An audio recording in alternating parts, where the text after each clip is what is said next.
Hey everyone, thank you so much for joining the Behind Company Lines podcast. Today I have Nick Jordan, CEO of Narrative.io, which is a data commerce platform that simplifies the buying and selling of information by eliminating the inefficiencies and data transactions that hold businesses back from maximizing the success of their most important data-driven initiatives. Nick, thank you so much for joining the show. I'm really excited to chat with you and your background, your experience, and in particular, this whole phenomenon about data. I keep hearing it more and more from founders who are working to kind of eliminate either data silos or inefficiencies. So really excited to not only learn what your company is doing now, but the future of data as more companies become online and online dependent. But before we get into all that, what were you doing before you started Narrative?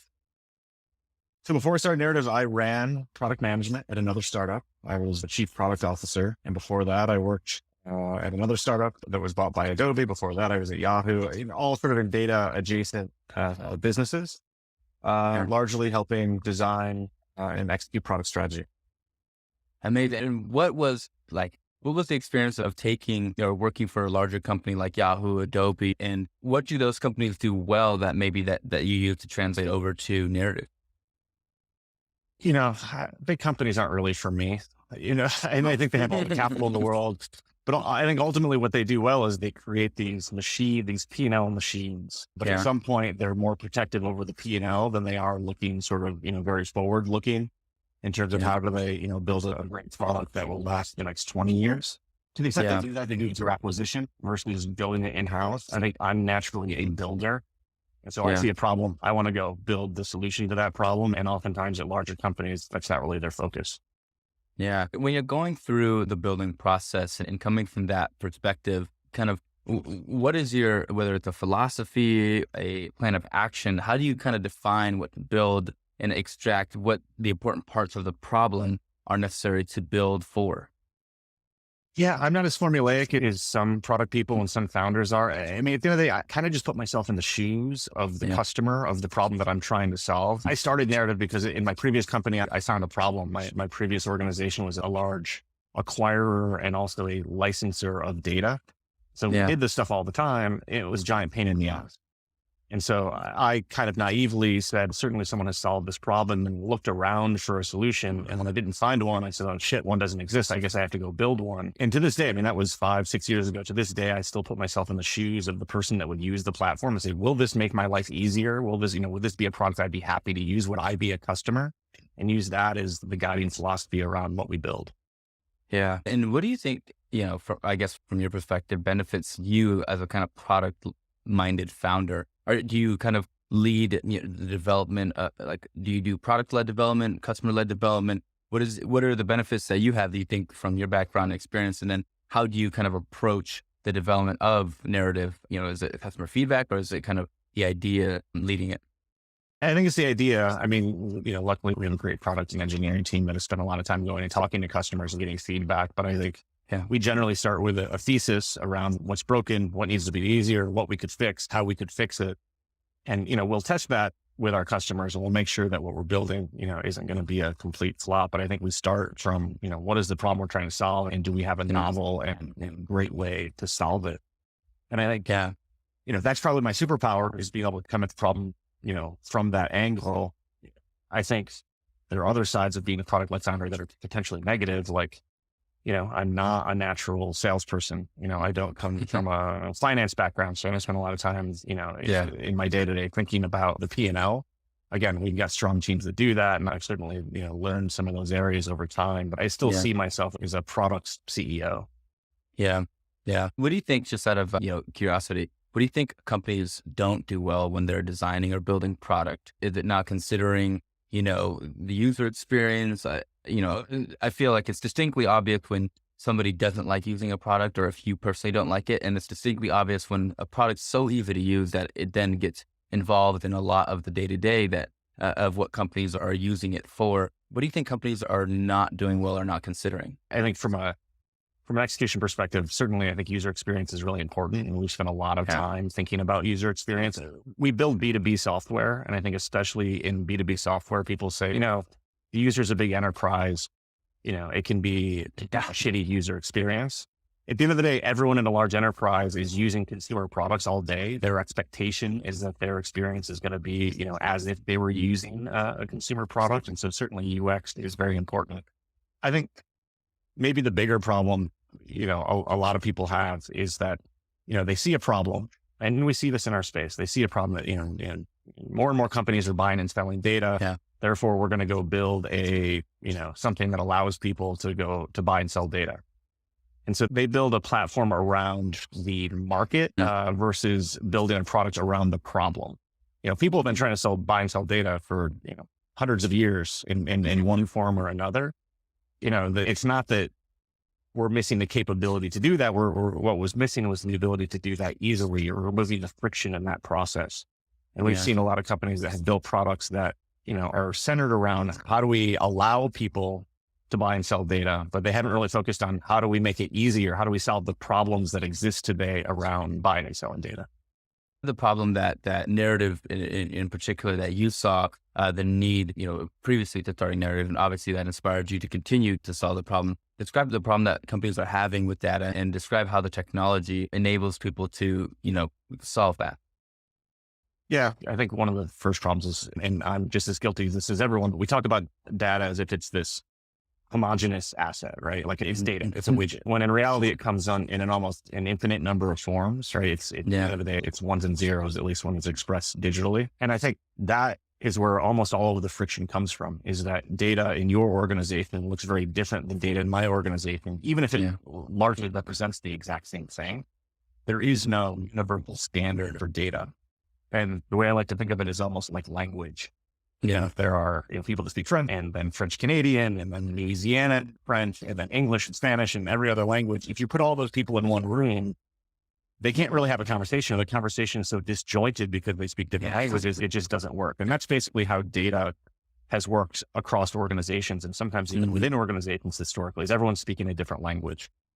And so, one of the big pieces of innovation on our side was to build a piece of technology that we call Rosetta, which, borrows on that analogy and says, what if we could create a universal translator for data so everyone can continue to speak their own language? We're not forcing people to try to speak other people's languages, but we give them a common framework, a common currency by which they can have those conversations. And once you remove that friction of the fragmentation of data, then all of the other problems are much more tractable. Yeah. You mentioned, I was looking into narrative a little bit more, and there's this concept of replacing data brokers. There's idea behind replacing data brokers. Who are data brokers, and what is being replaced in this whole process that narrative kind of enables? Yeah. Data brokers historically have just been service companies. And I'm going to stick with the language analogy. They're roughly translators, right? They're the people that will go talk to one party, translate it, and give the translation to another party. And for their trouble, they'll take a big piece out of the middle. They'll often also make it so the two parties don't know who each other are. And so they tend to be opaque. And so, we offer a translation layer, but we do it in technology. So we let two companies work directly with each other without, having narrative be an intermediary. And we give them the capability to speak the same language, but we do it without removing any of their control or any of the transparency into that conversation that they're having. And I actually think a lot of people are surprised by this because data sounds very technical. It sounds like, something that happens, to very technical savvy organizations. For the most part, data businesses and especially data brokers have been very sales and services oriented. It's more biz dev than it is technology. And we've kind of flipped that model and said, everything that happens needs to be done through automation and through technology, not through endless conversations and, 6 to 12 months of back and forth. Yeah. What are, I guess, there might be some obvious ones here, but what are some of the benefits that companies are now seeing, kind of creating a more efficient translation process and understanding the data and kind of decreasing the amount of friction? What are some of the positive benefits that you've seen your customers have that gets you excited? Yeah. There's some really obvious ones like time to market. So if you don't have to have a translator in the middle, everything just happens quicker. There is data quality. So, by having this translation layer, by knowing where the data comes from, there's just more control and more insight into what data is going to be good and what's not going to be good. Cost tends to go down, right? As you remove people and time and effort that goes into something, by, almost by definition, the cost will go down just because there's less resources that are poured into it. Yeah. The one that gets me the most excited is you can actually optimize your data strategy over time. When a contract in the old way of doing things takes 6 to 12 months to get done, once you're done with that contract, you don't want to go do another one, right? You don't have an infinite number of resources to go sign 100 different data contracts. And a platform that all of this stuff can be done programmatically, you can test some data for a couple of weeks. If it works, you can buy it on an ongoing basis. If it then, something about your strategy changes, something about the data changes, something about the, macroeconomic environment changes, you can actually change your strategy in real time along with everything else. That literally never happened before. And, one of our challenges as a business is to get people to realize that they can think about this problem in a different way. It's, they don't have to think about data like they thought about it 5 years ago or 10 years ago. They now have a lot more benefits and opportunity, but, it requires people thinking differently, and inertia is real. And I think that's one of the hard things about creating a startup, especially one that creates a new product category or a new type of product, is you have to convince people there's a better way to do the things that they're doing. Yeah. With a lot of recently, there's just been a lot of uptick in companies in Web3 and crypto and blockchain kind of getting involved in data, and specifically more so data storage, but also we're seeing kind of an influx in that type of technology really kind of going into so many different industries. And how does that affect Narrative? And are you currently looking to incorporate any of that technology in your services, or is that so new that it's not necessarily, not a concern, but I guess on the roadmap at this point? Yeah, I'm kind of old school. It's not really on our roadmap. I think there's a number of reasons, not the least of which is, like I said, I'm trying to get people to adopt sort of a new paradigm, to lay that on top of, Web3 blockchain or something that requires even more sort of a fundamental rethink of how people do things, I think is a challenge. Also, from a pure scalability perspective, some of those technologies still have a little bit of a ways to go. One of the ways that our platform works is we allow companies to buy and sell individual records of data. So, think of one row in a database. Now, no one buys one row of data. They buy millions or hundreds of millions or trillions of rows of data, but they do it sort of, in these little micro transactions, trying to do that outside of some very special purpose technology that allows that, is problematic in a lot of ways. And then actually we've pushed a lot of technology boundaries ourselves, just trying to allow, a billion transactions to happen over the course of 5 or 10 minutes. Again, these are very micro transactions, but we track each of them as if they were an individual purchase. Yeah. And who's buying data from whom?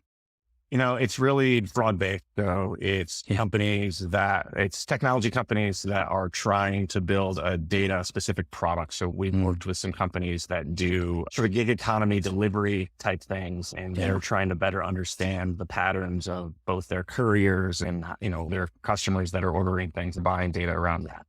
We have folks that are looking at how weather patterns impact financial markets, and they're buying data around that. So it's interesting, when we talk to investors, they often say, who's your ideal customer, or, what vertical are you attacking? And, we see our services more akin to a database than to an industry specific vertical.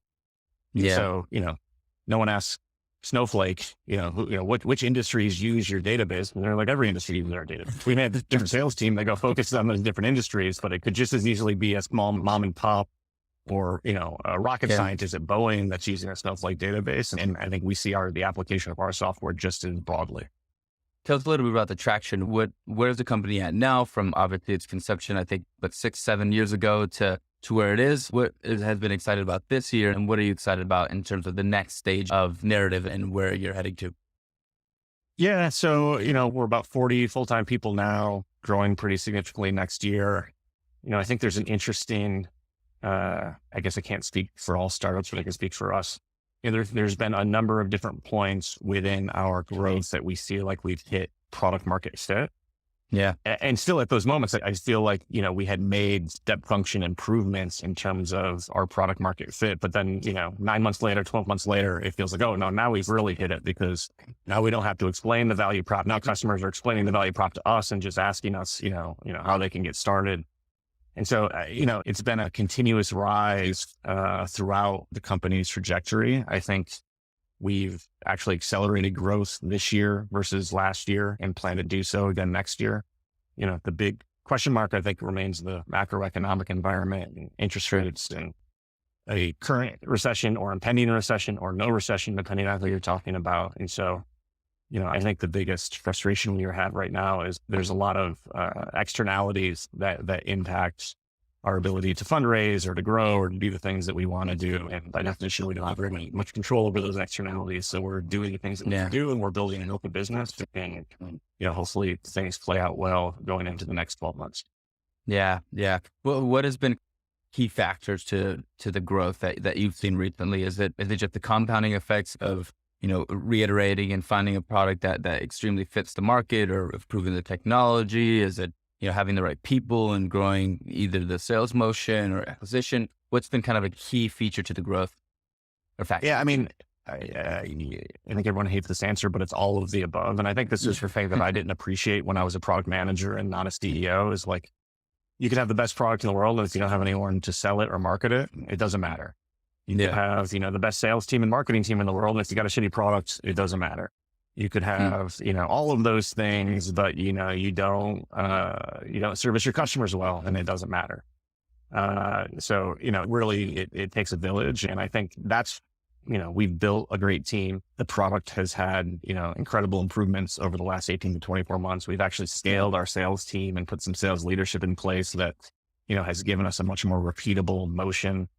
Any one of those things by themselves would have been okay. And then doing all the things and continue to do all of those things is what really causes the growth. Yeah. Yeah. As a founder, what's been the hardest part about hiring? You mentioned you put in some sales leadership, you're expanding different teams. Obviously that takes a lot of, energy, momentum, and resources. What's been a challenging part about hiring, and how have you overcome that, whether you're better at something now that you weren't previously, or kind of mentorship or advice? What have you done to kind of go through the growing pains of hiring? Yeah, I think for me, it's been delegation. I'm not particularly good at hiring or evaluating talent or any of those, the things that you quintessentially want to do that well. And so we hired a COO, which I guess I can take a little bit of credit for at least doing that hire a couple of years ago. And he's really taken on a lot of the growth aspects onto his shoulders. Yeah. I think to the extent it takes a village and we have to do all of these things right, I think if I could go back and tell the, pre-founder version of myself that, you need to rely on people more, you need to ask for help more, you need to, you can't do it all. I was actually a solo founder, so I had no co-founder. And so I think that was even harder for me. Yeah. But, I'd like to think that over time, I've sort of identified the things that I'm good at and the things that I'm bad at. And where I'm bad at something, I try to make myself better. I try to lean into those things, but I'll also rely on others and hire others that can help with that. Yeah. What's particularly hard about your job? What's particularly hard? I don't know. Nothing, I guess. I mean, all jobs, they call them jobs for a reason. They didn't have challenges. They would call them funds. And I don't like to fall into the trap of feeling sorry for myself because some, particular part of my job is hard or I don't like or whatever. It's long hours, there's pressure, there's, everything, but that sort of comes with it.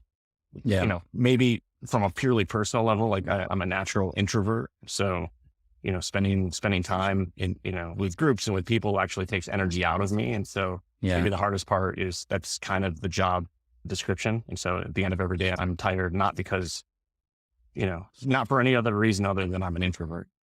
Yeah. Yeah. It's funny. Somebody mentioned to me once, it was like, the difference between introverts and extroverts is like if you had game tokens, and introverts essentially expend tokens when they are in a group of people, and versus extroverts gain tokens when they spend time with a group of people. So it's interesting that the cost to, or benefit, the cost and benefits to both types of personalities. Obviously, both can function successfully, but how it actually affects the individual. What do you do outside to kind of recharge yourself and or stay motivated and honestly stay sane when building companies? It's funny. I was reading a New York Times article during the pandemic sometime, and it was like, if you don't have a hobby, here are some hobbies that you can try. And I was like, I don't have a hobby. Maybe I should get a hobby. The hobbies they listed were cooking. I already cooked. So I was like, maybe I do have a hobby. Working out, I run every morning, so I already did that.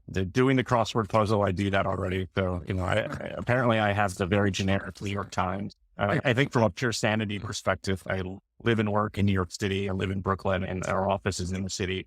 I walk from Brooklyn to Manhattan every morning and then also walk home at night.